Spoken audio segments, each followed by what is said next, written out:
2025 wish you happy new year. எல்லோரும் எப்படி இருக்கீங்க? நான் ரொம்ப நல்லா இருக்கேன். 2025ஓட ஃபஸ்ட் வீடியோ. கண்டிப்பாக எனக்கு எல்லோரும் சப்போர்ட் பண்ணுங்கள். என்னை சப்போர்ட் பண்ணுற எல்லாருக்கும் ரொம்ப ரொம்ப நன்றி. இனிமேல் சப்போர்ட் பண்ணுறவங்களுக்கும் ரொம்ப நன்றி. இதுதான் என்னோட லாஸ்ட் ட்ராவலிங் வீடியோவாக இருக்கும். ஏன் அப்படின்னா இந்த மந்த் லாஸ்ட் நம்மளுக்கு வந்து டெலிவரி டேட் வந்து கொடுத்துருக்காங்க. ஆக்சுவலாக வந்து ஃபஸ்ட் வீக் தான் வந்து கொடுத்துருந்தாங்க. ஆப்ரேஷன்றதுனால இந்த மந்த் லாஸ்ட்டில் அப்படி இருக்கும் அப்படின்னு சொல்லியிருக்காங்க. ஸோ குழந்தைய அதுக்குள்ளே எங்கேயாச்சும் வெளியே கூப்பிட்டு போயிட்டு வரணும். அவனும் வந்து படத்துக்கு வந்து கேட்டுகிட்டே இருந்தான். எதுவுமே அவன் பார்க்குற படம் மாதிரி ரிலீஸ் ஆகலை. தி லைன் கிங் வந்து லித்திஷ்க்கு ரொம்ப பிடிக்கும். கிட்டத்தட்ட ஒரு 100 டைம்ஸ் மேலே வந்து பார்த்துட்டான். ஸோ முஃபாசா ரிலீஸ் ஆன உடனே போகலான்னு சொல்லியிருந்தோம். அவனும் ரொம்பவே வந்து அடம்பிடிச்சு கேட்டுகிட்டே இருந்தான்.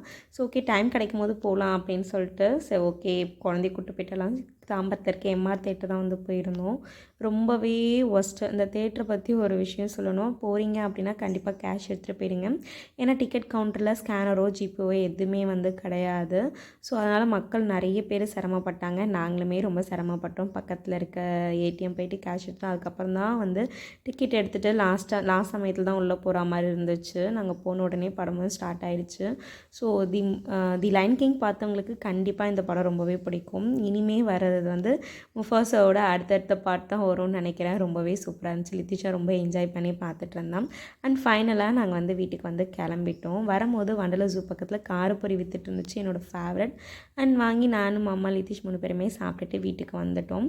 வீட்டுக்கு வந்து எல்லா ஒர்க்குமே வந்து பார்த்து முடிச்சுட்டு சாப்பிட்டுட்டு தூங்க போகிற நேரத்தில் பன்னீர் போட்டு வச்சிடலாம் வீட்டில். ஏன்னா பால் இருக்குது, 2 லிட்டர் பால் சேர்த்து வச்சுருந்தேன். குழந்தைக்கு பன்னீர்னால் ரொம்ப பிடிக்கும், மாமாவுக்குமே ரொம்ப பிடிக்கும். நம்ம வந்து கடையில் வந்து வாங்க மாட்டோம். இது பண்ணாலும் ஆர்கானிக்காக பண்ணுறது தான் நம்மளுக்கு வந்து ரொம்ப பிடிக்கும். ஏன்னா வந்து பசும்பாலில் வந்து நீங்கள் ஒரு டைம் வந்து செஞ்சு பார்த்தீங்க அப்படின்னா அந்த டேஸ்ட் வந்து உங்கள் நாக்கிலேருந்து போகவே போகாது. கண்டிப்பாக இந்த மாதிரி ட்ரை பண்ணி பாருங்கள். நெக்ஸ்ட் வீடியோவில் இது எப்படி செய்கிறது, ரொம்ப சிம்பிளாக எப்படி பண்ணுறது அப்படின்றத வந்து நான் சொல்கிறேன். பாலை தண்ணி ஊற்றாமல் நல்லா வந்து சுண்டை காய்ச்சிட்டு அதில் வந்து எலுமிச்சைப்பழம் ஒரு அரை எலுமிச்சைப்பழம் வந்து பிழிஞ்சு விட்டீங்க அப்படின்னா பால் தனியாகவும் தண்ணி தனியாகவும் திரிஞ்சு வந்துடும். இந்த பால் கிட்டத்தட்ட எனக்கு வந்து 350 கிராம் கிட்ட வந்துச்சு எனக்கு. ரொம்ப டேஸ்டியாக இருக்கும். கண்டிப்பாக உங்கள் குழந்தைங்களுக்கு ஹெல்த்தியாக செஞ்சு தரணும்னு நினச்சிங்க. பட்டர்லாம் வந்து கடையில் விற்கிது அப்படின்றதுனால கடையில் வாங்கி செஞ்சு கொடுக்காதீங்க. அதில் எவ்வளோ கெமிக்கல் வந்து போடுறாங்கன்றது நமக்கே நல்லா தெரியும். ஸோ இதை நல்லா ஒரு காட்டன் துணியில் போட்டு தண்ணிலாம் இருத்ததுக்கப்புறம் உங்களுக்கு எந்த ஷேப்பில் வேணுமோ அந்த மாதிரி ஒரு ஷேப்பில் மேலே ஒரு தட்டு எடுத்து வச்சுட்டு அது மேலே நல்லா வெயிட் தூக்கி வச்சுருங்க. அப்போ தான் வந்து அது நல்லா தண்ணீரும்.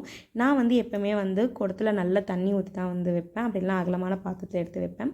கட் பண்ணதுக்கப்புறம் பாருங்கள் ஒரு 10 மினிட்ஸ்லேயே வந்து எனக்கு ரெடி ஆகிடுச்சு. ஏன்னா வந்து நீங்கள் வெயிட் வைக்கிறது பொறுத்து தான் இருக்குது.